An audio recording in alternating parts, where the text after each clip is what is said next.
So guys, आज हम discuss करेंगे जे रॉबर्ट ओपेनहाइमर के बारे में। इनको the father of atomic bomb के नाम से भी जाना जाता है। रिसेंटली एक मूवी भी रिलीज हुई है जिसका नाम है ओपेनहाइमर।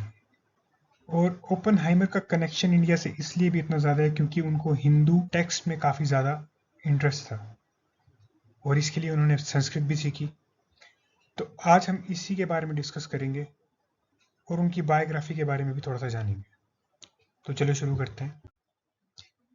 ओपेनहाइमर का जन्म न्यूयॉर्क सिटी में 22 अप्रैल 1904 को हुआ और उनके फादर एक जर्मन इमिग्रेंट थे जिनका टेक्सटाइल इंपोर्ट का बिजनेस था और उनको आर्ट में भी काफ़ी ज़्यादा इंटरेस्ट था। उनके पास पैब्लो पिकासो, विंसेंट वैन गो जैसे फेमस पेंटर्स की पेंटिंग्स थी। ये पिक रॉबर्ट ओपेनहाइमर के यंग एज की पिक है। ओपेनहाइमर एक वर्सेटाइल स्कॉलर भी थे। उनको इंग्लिश, फ्रेंच, लैटिन, ग्रीक इन सब लिटरेचर की नॉलेज थी और उन्होंने 17 साल की उम्र में अपनी ग्रेजुएशन की एथिकल कल्चर सोसाइटी स्कूल से। जब वो 18 साल के हुए तो उन्होंने हार्वर्ड में एडमिशन ली और वहाँ पर उन्होंने केमिस्ट्री को मेजर सब्जेक्ट चूज़ किया। इसके अलावा उनको हिस्ट्री, लिटरेचर, मैथमेटिक्स और फिजिक्स, फिलोसफी में भी काफ़ी इंटरेस्ट था। 1925 में उन्होंने बैचलर्स इन आर्ट्स की डिग्री हार्वर्ड से हासिल की। हार्वर्ड से ग्रेजुएट होने के बाद उनका इंटरेस्ट हिंदू टेक्स्ट की तरफ जागा और उन किताबों को पढ़ने के लिए उन्होंने संस्कृत भी सीखी। उन्होंने भगवद गीता और मेघदत्ता जैसी किताबें पढ़ी। इन किताबों का उनके ऊपर इतना ज़्यादा इम्पैक्ट था कि उन्होंने अपनी कार का निकनेम तक गरुड़ रखा, जो कि विष्णु भगवान की सवारी है। उन्होंने ये किताबें अपने दोस्तों, अपने रिश्तेदारों, अपने भाइयों को भी रेकमेंड की। ग्रेजुएशन के बाद अपनी पीएचडी को कंप्लीट करने के लिए उन्होंने क्राइस्ट कॉलेज में एडमिशन लिया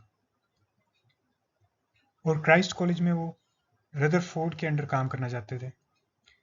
इसके लिए उन्होंने रदरफोर्ड को लेटर भी लिखा, लेकिन रदरफोर्ड उनके लेटर से ज़्यादा इंप्रेस हुए नहीं, तो उन्होंने ओपेनहाइमर को रिजेक्ट कर दिया।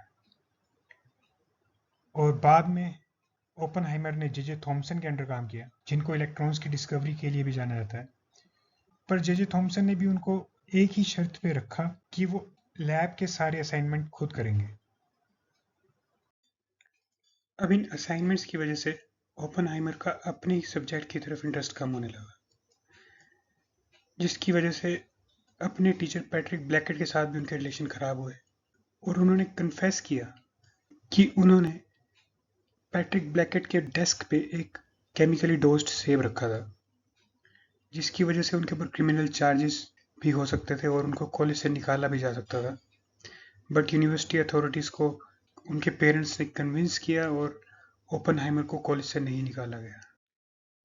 1926 में मैक्स बोर्न के अंडर ओपेनहाइमर ने यूनिवर्सिटी ऑफ गोटिंगन ज्वाइन की और 1927 मार्च में जब वो 23 साल के थे तो उन्होंने अपनी पीएचडी की डिग्री हासिल की। बोर्न और ओपेनहाइमर ने इकट्ठे काफ़ी ज़्यादा फेमस पेपर पब्लिश किए, जिनमें से एक बोर्न ओपेनहाइमर अप्रोक्सीमेशन भी था और ये हमको न्यूक्लियर मोशन और इलेक्ट्रॉनिक मोशन के सेपरेशन के बारे में बताता है। इसके अलावा ओपेनहाइमर ने cosmic ray showers, quantum tunneling, stars, black holes के बारे में भी काफ़ी ज़्यादा कंट्रीब्यूशन किया। इसके बाद उन्होंने as a professor University of California में पढ़ाना शुरू किया और उसके अलावा भी कई कॉलेजेस में वो एज अ प्रोफेसर काम कर चुके थे। ओपेनहाइमर एक चेन स्मोकर थे और काफ़ी ज़्यादा सेल्फ डिस्ट्रक्टिव माइंड के इंसान थे। मतलब अगर कोई काम ना हो तो वो खुद को भी नुकसान पहुंचा सकते थे। उन्होंने अपने भाई को भी एक बार ये कहा था कि वो अपने दोस्तों से ज़्यादा फिजिक्स से प्यार करते हैं।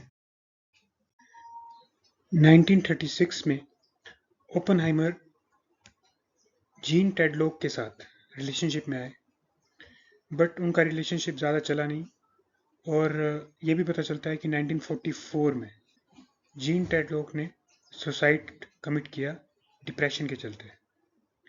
1939 में ओपनहाइमर कैथरीन को मिले, जो कि उन्हीं की यूनिवर्सिटी में एक स्टूडेंट थी जिनकी पहले से शादी हो चुकी थी।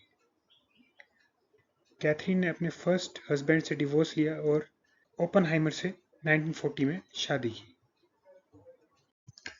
1936 की बात है, जब एडोल्फ हिटलर जर्मनी में राइज हो रहे थे, तब ओपनहाइमर का इंटरेस्ट भी पॉलिटिक्स में जागा और उन्होंने कम्युनिस्ट स्टूडेंट से मिलना शुरू किया। स्पेन की सिविल वॉर में उन्होंने रिपब्लिक पार्टी को सपोर्ट किया। 1937 में उनकी फादर की डेथ के बाद उन्होंने एंटी फेशिस्ट ऑर्गेनाइजेशन को पैसों से सपोर्ट किया, जिसकी वजह से आगे चल के उनको प्रॉब्लम भी हुई। 1939 में जर्मनी ने पोलैंड में इन्वेजन किया। अब यूएस गवर्नमेंट का ये था कि अगर जर्मनी ने पहले न्यूक्लियर बम की इन्वेंशन या खोज कर ली तो ह्यूमैनिटी को काफ़ी ज़्यादा डेंजर होगा इससे। इसलिए 9 अक्टूबर 1941 में, इससे पहले कि यूएस वर्ल्ड वॉर 2 में एंटर करता, प्रेसिडेंट फ्रैंकलिन रूजवेल्ट ने एटॉमिक क्रैश प्रोग्राम के लिए अनुमति दे दी। 1942 में एक डिफेंस कमेटी बनाई गई जिसमें ओपनहाइमर को चुना गया और इस एटॉमिक प्रोग्राम के प्रोजेक्ट को मैनहट्टन प्रोजेक्ट बोला गया, जिसका डायरेक्टर लेस्ली ग्रोव्स थे और उस प्रोजेक्ट का हेड ओपनहाइमर थे। और उन्होंने ये secret program Los Alamos laboratory में स्टार्ट किया, जो कि न्यू मैक्सिको के पास थी। और इसमें ओपनहाइमर ने टॉप फिजिसिस्ट को बुलाया, जिनको वो ल्यूमिनरीज भी बोलते थे। सो ये सब डेवलपमेंट हुई और उसके बाद 1943 में इस मैनहट्टन प्रोजेक्ट ने एक plutonium gun type fusion weapon बनाया, जैसे तोफ की तरह दिख रहा है। इसी गन टाइप वेपन को उन्होंने बनाया जिसमें वो प्लूटोनियम 240 का इस्तेमाल करते थे और इसको उन्होंने थिन मैन का नाम दिया। पर आगे चल के ये पता लगा कि इस तरह के वेपन का गन के डिज़ाइन में यूज़ होना काफ़ी अनसूटेबल है। अब जुलाई 1944 आते आते उन्होंने अपने इस गन टाइप डिज़ाइन को रिजेक्ट कर दिया और उन्होंने सोचा कि हम इम्प्लोजन टाइप वेपन के ऊपर काम करेंगे। इम्प्लोजन टाइप वेपन वो जो फट सके, उसके लिए उन्होंने प्लूटोनियम को हटा के यूरेनियम के ऊपर काम करना शुरू किया और यूरेनियम 235 को यूरेनियम से एक्सट्रैक्ट किया। यूरेनियम 235 को ही एटॉमिक बम पे यूज़ किया जाता है और इस नए डिवाइस को उन्होंने लिटिल बॉय नाम दिया, जिसके डिज़ाइन को क्रिस्टी गैजेट भी बोला जाता है, जो कि रॉबर्ट क्रिस्टी के ऊपर पड़ा है, जो ओपनहाइमर के ही एक स्टूडेंट थे। अब ये सब मैनहट्टन प्रोजेक्ट के अंडर हुआ। उन्होंने लिटिल बॉय नाम का एक एटॉमिक बम बनाया, जिसका फर्स्ट एक्सप्लोजन 16 जुलाई 1945 को एलोमो गोर्डो, न्यू मैक्सिको के पास किया गया। और जब ओपनहाइमर ने इस एक्सप्लोजन को देखा तो उन्होंने गीता के इस श्लोक को बोला, और ये श्लोक गीता के उस चैप्टर में है जब कृष्ण भगवान ने अर्जुन को अपना दिव्य और विशाल रूप दिखाया था। If the radiance of 1,000 suns were to burst at once into the sky, that would be like the splendor of the mighty one. 1965 में एक टेलीविजन ब्रॉडकास्ट में भी ओपनहाइमर ने भगवद गीता के एक श्लोक को बोला, जिसमें जब भगवान अर्जुन युद्ध लड़ने से मना कर देते हैं तो भगवान कृष्ण उन्हें बोलते हैं कि ये युद्ध लड़ना तुम्हारा कर्म है और चाहे तुम्हारे अपने भी तुम्हारे विरुद्ध हैं, तुम्हें उनको मारना होगा, क्योंकि उनका मरना तो भगवान ने ही तय कर रखा है। और उन्होंने इस क्वेट को बोला क्योंकि उन्होंने एटॉमिक बम को बनाया, लेकिन किसी को मारना उनके हाथ में नहीं, ये सब एक डिवाइन पावर के हाथ में है। 6 और 9 अगस्त 1945 को यूएस ने हिरोशिमा और नागासाकी के ऊपर एटॉमिक बम गिराए, जिसके रिजल्ट्स आज भी हम हिरोशिमा और नागासाकी में देख सकते हैं।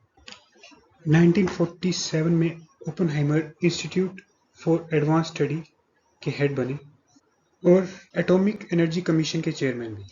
ओपनहाइमर वही व्यक्ति थे जिन्होंने हाइड्रोजन बम के डेवलपमेंट को अपोज किया और इसकी वजह से यूएस गवर्नमेंट ने उनका कॉन्ट्रैक्ट भी ख़त्म कर दिया। 1963 में प्रेसिडेंट जॉन एफ कैनेडी ने एनरिको फर्मी अवार्ड से ओपनहाइमर को सम्मानित किया 1947 से लेकर 1966 तक ओपेनहाइमर ने प्रिंसटन इंस्टीट्यूट में एज अ डायरेक्टर काम किया। 1966 में ओपेनहाइमर रिटायर हो गए और 1967 18 फेब को थ्रोट कैंसर की वजह से ओपेनहाइमर की डेथ हो गई। सो फ्रेंड्स, ये थी ओपेनहाइमर की बायोग्राफी और उनका रिलेशन इंडियन हिंदू टेक्स्ट के साथ। सो आज के लिए इतना ही। Please like, share and subscribe.